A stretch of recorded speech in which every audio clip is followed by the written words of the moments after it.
Making the decision to cross here is not an easy one because of approaching drivers coming from this curve, and pedestrians on the right-hand side from a driver's perspective cannot be seen.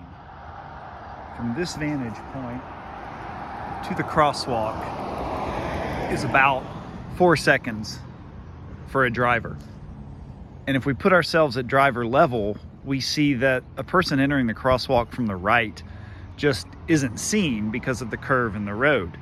A rapid flash beacon placed on the left side would allow a person on the right to hit the button, and the flasher would be seen in the direct line of sight by the driver.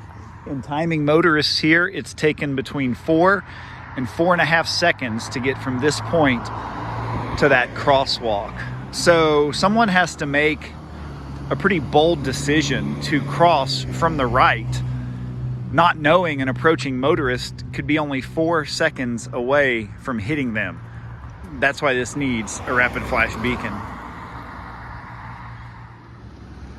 So I'm at the top of the ramp at the crosswalk here at Junction and Eckert, and really looking at, if you're a person in a wheelchair, if you're a child, and the foliage is on those far trees, say the fourth one down, that third tree where I was measuring from before is really where you start to pick up the drivers. But here's the issue, especially if you're in a wheelchair. You start at the top of the ramp because you're not going to roll down a downslope and try to bring a manual chair to a stop to then look up the street. So you have to make that decision way back here.